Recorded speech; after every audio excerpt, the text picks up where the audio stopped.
Legionaries. There are battles that leave no ruins behind, only silence and the absence of what once was light. Long before Rome's eagles cast their shadows across the world, another empire reached for eternity in a different way. Not with legions, but with scrolls. Not with swords, but with ink. Along the shining coast of the Nile in the city of Alexandria, men dreamed of conquering the invisible, of gathering all knowledge ever spoken, written, or whispered, and keeping it safe beneath a single roof. It was a vision both divine and dangerous, a temple not to gods, but to reason itself. There, under columns of marble and cedar, the minds of Greece, Egypt, Persia, and the East met as equals. It was said that when the library's doors opened, the world listened. Ships arriving in the great harbor were searched, not for gold or weapons, but for words. Every scroll, every fragment was copied and preserved, for the kingdom of knowledge recognized no borders. And so, the Library of Alexandria was born, a sanctuary for scholars, astronomers, poets, physicians, and dreamers. Here, humanity dared to understand the universe, but knowledge is a jealous flame. It burns bright, and it consumes. What was built for eternity would face the same fate as all empires: envy, fear, and fire. This is its story, the story of the flame of knowledge.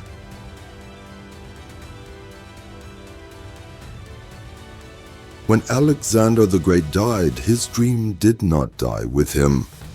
It drifted like smoke to the hands of his generals, men who had once followed his banners across continents and now divided his empire like scavengers over a feast.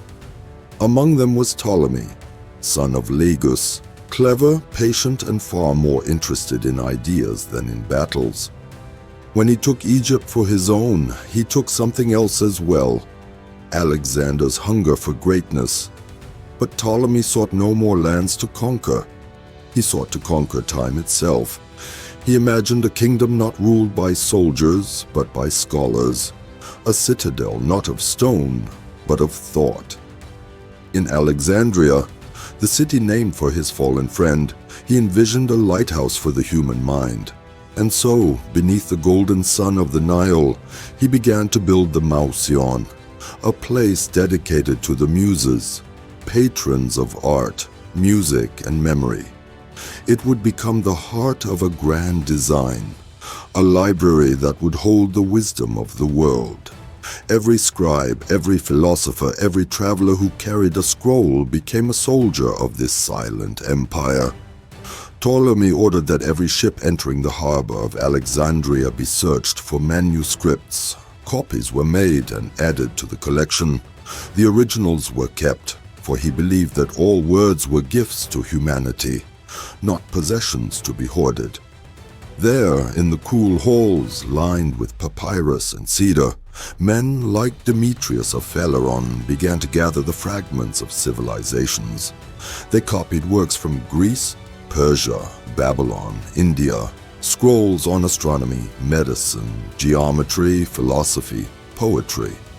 Each roll of parchment a thread in a growing tapestry of truth. It was said that within a generation, more than 500,000 scrolls filled the library's shelves. The air itself seemed to whisper with voices of centuries past, and the scholars who walked those corridors believed they were standing at the center of creation. That to read was to approach the divine. They spoke of the world not as it was, but as it could be understood. They mapped the heavens, weighed the earth, and for the first time in history, humanity began to see itself reflected in knowledge. It was a beginning, one born not of conquest, but of curiosity, a fragile victory of reason over the sword.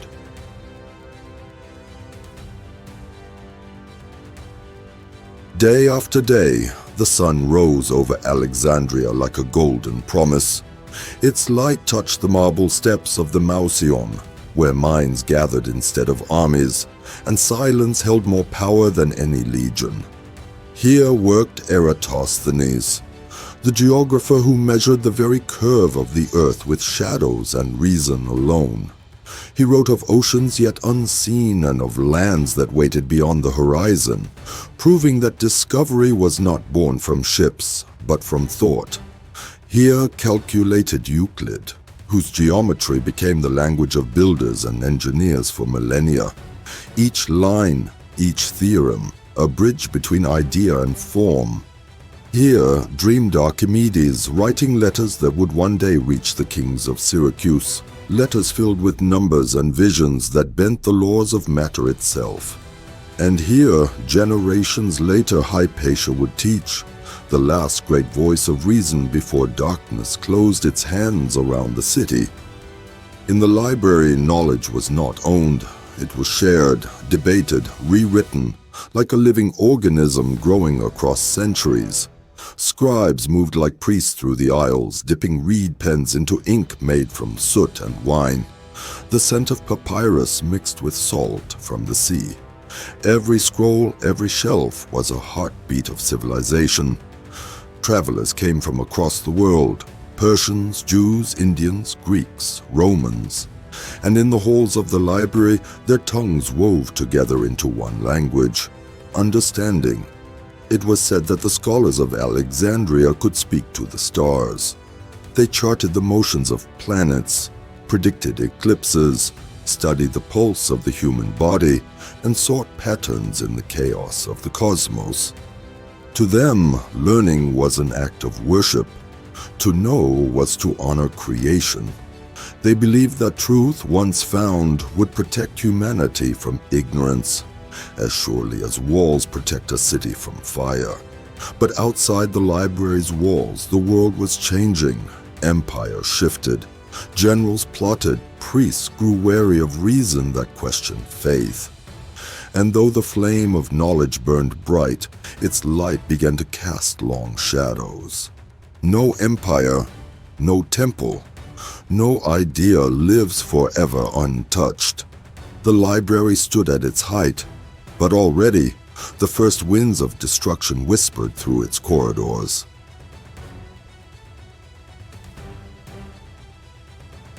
Fire came to Alexandria not as punishment from the gods, but as the price of human ambition.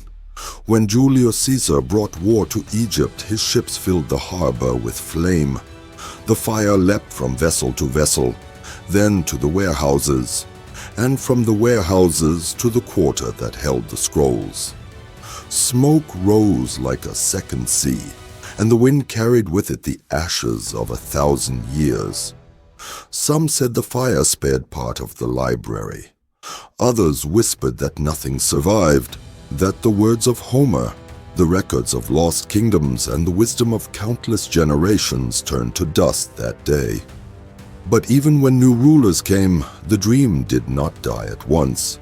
Alexandria rebuilt, scholars returned, and the Serapeum Temple became a new home for the remaining scrolls. Yet time and faith can burn as fiercely as fire. Centuries later, as Rome embraced a single god, those who served the old gods were hunted, and the guardians of knowledge became heretics in the eyes of zeal. The library was no longer a beacon, it was a threat. In the year 391, the Serapeum fell. Statues were broken, shelves overturned, scrolls scattered to the wind. Where once the muses had spoken, only the roar of the mob remained. And when the philosopher Hypatia was murdered in the streets, dragged from her chariot and torn apart by those who feared her words, the last flame of Alexandria flickered and died. The world did not end that day, but something within it grew silent.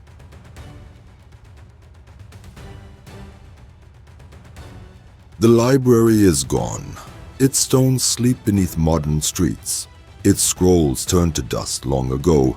Yet something endures, not in ruins, but in every hand that still reaches for understanding. For knowledge cannot truly burn. It migrates, from scroll to page, from page to memory, from memory to voice, Each question asked, each truth sought, is an ember from that ancient fire. Legionaries.